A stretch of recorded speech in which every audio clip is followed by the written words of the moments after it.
You may be thinking that the 511 Rush series, and particularly the 511 Rush 12, is an old dog. What does a decade-old design have to do in the modern era, and what does it really have to offer compared to what else is out there on the market? Well, I want to invite you on this journey today as we hit the trail, as we break this pack down, and I can discuss and share with you why I see major value and capability out of this bag, and why I've had it in my collection for 2 years, and why it still remains one of my go-to packs. Well, hey folks, welcome to the channel. Welcome to another episode here at Gideon's Tactical.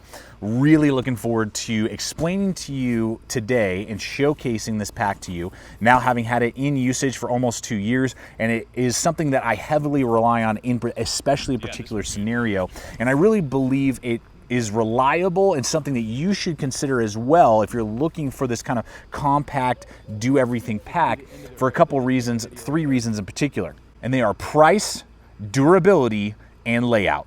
One thing that the Rush series and this Rush 12 does really well is that this thing is bomb-proof. I love the capability of this because of its toughness. At 1,050 denier nylon, this thing is next to indestructible. Teflon coated to fight against dirt and grime and rain and moisture, and giving you YKK zippers overly built throughout. All the stitching is really well done and really laid out really well to give you that strength and toughness and durability, really thinking in line of not necessarily always in comfort, because there are some aspects to the bag that aren't necessarily the most comfortable on the market, but thinking durability. What can we do to make this bomb-proof? And just to give us an example here, most packs nowadays you're gonna find are gonna have heavy duty mesh in here to kind of give you a little bit of breathability, as well as on the arm straps, which is great for comfort and for daily use, and just enjoying the outdoors. If you're hiking and trekking, there's 2 examples, not only in the 511 quad zip, rapid quad zip pack, which is a great kind of do everything bag, or the Camelback Cloudwalker 18 that we're going to look at today and just kind of run in some comparisons. Those both have mesh and kind of a hybrid of nylon and mesh on the backing as well as the shoulder straps, giving you breathability, but sacrificing some strength. This Rush doesn't do that. Now, they don't offer mesh, but they offer a very tough, thick, strong, yoked system in the shoulder straps, and then really heavy duty backing as well, so that wearing, rubbing, throwing it around, dragging it around, it's not gonna snag, tear, and unravel, which I have seen on certain meshed lined backpacks, and they tend to wear out a little quicker. This will last the test of time in its toughness and durability. Again, it's gonna make you sweat a little bit more, may not be quite as comfortable as those mesh backs, but the durability factor is crazy. Next up is price, and we're gonna have links in the description below, not only to Amazon, but also BLADEHQ for this Rush 12, the Rush series, as well as some of the other packs we're going to compare it to today, so that at the end of this video, if you see value in either the Rush 12, the Rush series in general, or some of the other packs we discuss, when you guys use those hyperlinks, helps me get out there, buy gear just like this, make content just like what you're seeing here. Thank you for your continued support here at the channel and using those BLADEHQ or Amazon links for the purchases regarding these packs or any other gear in general. So the Rush 12 can be found on Amazon and on BLADEHQ, as well as many other sites, for $80 to $100 all day long. And for the layout that we're gonna look at in just a second, the toughness that we've already touched on and hit on with the YKK zippers, the heavy duty nylon, and just the durability of the bag, that is mind-boggling, because you can find absolutely bags that will have possibly different features, maybe different layouts and different aspects to the bag, slightly bigger, different compartments and layouts, but you're gonna pay for it in the price. You're usually gonna pay closer to $150 to even $200, depending on the company, depending on the layout. So this thing gets you into a tough, durable pack that I believe has awesome layout in just a moment for a lot of tasks, and is going to hit it at under $100, so it's not gonna break the bank. So it's, in a way, almost an expendable pack, and you're gonna hear about that as I talk about where I really use this a lot and where it absolutely fulfills a need that I must have in my life. So the value between $80 and $100, depending on color combinations, and there are tons of colors out there, different options in that capacity, I think are fantastic for what you get with the Rush 12 in particular, and the whole Rush series is going to give you great value to performance to layout. And so how about the layout and organization of the bag? I mean, that's a major important part. We've hit toughness and durability, we've hit value, but what layout does this offer you compared to what else is on the market? And you know, you can find bags in around this price range or even a little bit more expensive. That's really just like one little organized pouch and then a big dump pocket. That's great if you're just kind of day hiking, but what if you need a lot of gear in a smaller bag and you want it to be in a specific spot so when the moment requires it, bam, you don't have to think about it. You don't have to buy secondary organization pouches and spend more money. It is all laid out perfectly in the bag. I think this Rush 12 and the Rush series in general offers this. And we look at that first with Molly. This thing has Molly everywhere. It's kind of like the launching pad for all, you know, packs out there of putting Molly everywhere. This thing has it on all four corners, lashing points for the bottom for bedroll, lashing all the way up and down the side, you know, like 4x6, I believe. So you can do all kinds of organizational pouches, Nalgene pockets, medical kits on either side, as well as 2 stages here as well. If you want to attach it to this bag, you can do it. There's not a place on here that doesn't have Molly. And again, with that durability, stitch extremely well. So it's really endless on what you want to attach and how you want to organize the outside of the bag. Next up is this exterior admin pouch. I've seen a lot of admin pouches in my day, folks, and I think this is one of the best laid out on the market. They don't waste any space. They don't go overkill and try and be all hip and trendy with certain, you know, aspects to a bag you're never going to use, and they don't cut any corners either. Particularly on the back panel here, they have 2 pouches large enough to carry 4 larger rifle mags, which is awesome. So again, with that military mindset, go bag mindset would be an awesome other deployment. We're going to talk about that in just a moment. Then plenty of other organizational pouches, including 2 key keepers, pens, sleeves, you know, smaller sleeves for magazines, for pistols, as well as field notes, secondary pockets for maps, or even smaller tablets and iPads. Lots of organization in this outer admin pouch, and it's easily accessible. It's not buried inside the interior bowels of the bag. Then up top, they just have a dump pocket that still gives you plenty of space. Then one of my favorite pockets that I'm missing a lot in some of my other bags, including like my Vertex EDC, my Vertex Gamut, and some other 511 bags, including the Rapid Quad Zip, is the fleece-lined sunglass or electronic pouch. I throw my sunglasses in there every time I use this bag, and I love it. I really wish more bags would offer that. I think that's an added bonus.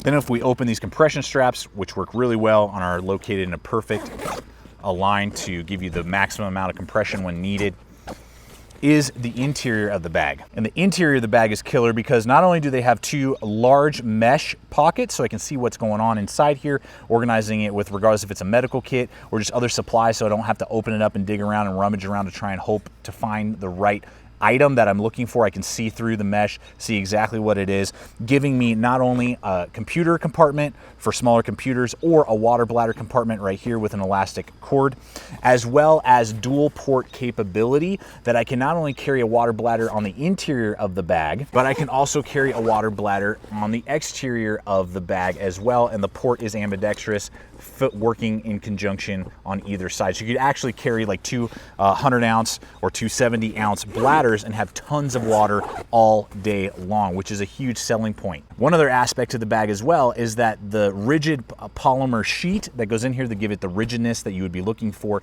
can be replaced with an armor plate. So if that's something that you see value in, there are companies that do have pre-cut molded armor plates for about $150 to $200 that you could add to this bag, which is a big selling point.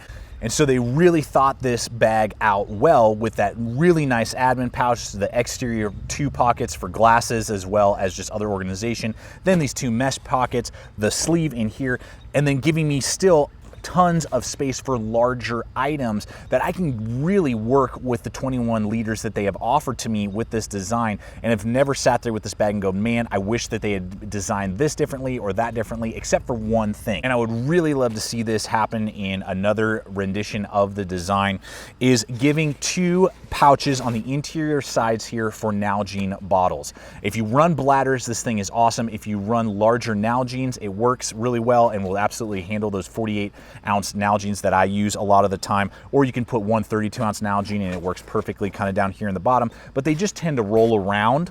And it would have been awesome like on the on the Rapid Quad Zip, where they have a mesh pocket on the inside to handle a Nalgene bottle or water bottle, just to keep it upright and keep it a little more balanced, particularly for those EDC applications, for people that want to carry a really tough laid out bag like this to the office or to the job or whatever their lifestyle requires, but they don't want to run bladders. That is really the only thing I feel is missing in this overall design, are mesh pouches on either side to handle water bottles. And as we round third base and head to home and wrap up this video, I want to tell you about why this has stayed in the collection. Again, with all the different bags I've already listed with you, shared and shown to you, that maybe have different applications that can do a little bit better than this can, maybe as an EDC focused bag, maybe as on the trail everyday hiking bag, that there are options out there. I mean, if you're just going to do day hiking, that's all you want a backpack for, well then that Cloud Walker 18 from Camelback is going to be a better option for you at about the same price point. It's just going to make more sense. If you're just looking for an EDC bag and you just want to carry stuff around town, well then maybe the Rapid Quad Zip or even the Culver 18 from 511 might be a better option. Vertex EDC or Vertex Gambits are another great options for around town and kind of more EDC everyday carry type of bags to the office and to the job site. But where the Rush 12 has really struck a chord with me is my go bag in my vehicle. For me, I'm not necessarily a bug out minded guy in the sense that I'm going to go bug out and go live in the woods somewhere if the crap hits the fan. I have other plans in other scenarios that maybe in future videos we will discuss. But for me, I think more realistically what's going to happen to a lot of us, or could happen to a lot of us, is that we're in a get home situation. You get stranded somewhere, regardless if it's out in the backwoods somewhere coming back from a hiking trip and you roll your vehicle, get in a car accident, however, whatever, on some back road, the car breaks down and you got to trek out and possibly be out there for a day or two. Or there's a natural catastrophe, a power grid goes down, something like that, a storm, like a hurricane, a tornado, whatever, however, power's out possibly for days, and you're in a location and you need to get to another location. You may have to live out of a bag for a couple days. The Rush 12 for me is that bag, because I don't have to break the bank. I don't have to spend $200 on some bag I may never use. I can spend $80, but have a bag I know that is so tough, so durable, and so well laid out. It'll carry all the supplies I need for a couple days, even enough for me and my spouse, me and my son, depending on the situation and scenario, and not, again, having to break the bank and not having to have this big, giant, massive bag either that's going to take up a ton of space in, say, the family sedan or even your little coupe, depending on your, lifestyle and, the area of life that you may be in. So that's where I really, for me personally, find major value in the Rush 12. Is it's my go bag. It's my get home bag in an emergency situation. They have lots of colors. Tan is a little bit stand outish to that. I am actually going to be transitioning to black so that, in a crowd, it wouldn't stand out at all. Tan can tend to stand out, particularly in an urban environment where I live. So those will be things that I'm going to be swapping out. But particularly if you go with some of the more neutral, less military looking tones, this is an amazing, amazing get home bag in my opinion, and has tons of other applications as well. It's just a jack of all trades bag. That this is kind of that old dog, but it still has plenty of tricks up its sleeve. And as long as you're looking for just a template to build out a bag, I don't think you need to go break the bank with some either custom bag or some multi well over $100 bag. When you're just having a template, you just need a super tough, super reliable bag that you can use in a lot of different scenarios.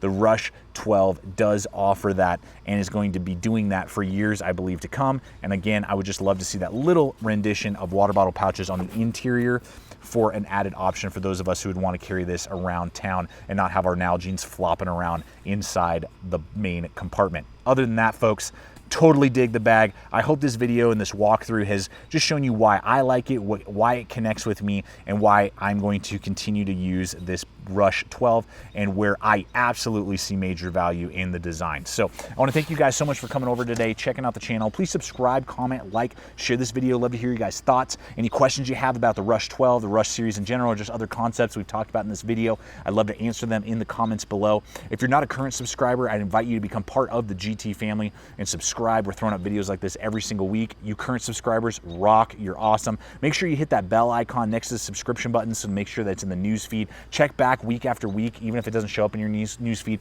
I'm throwing up videos every single week here on the channel, trying to hit 4. If I can't get 4 out, then I try to get 2 to 3 easily every week, and plan on doing that for the foreseeable future. So guys, you rock. Thank you so much. Check us out on social media as well. And finally, always remember, stay equipped, stay prepared, and we'll see you out there.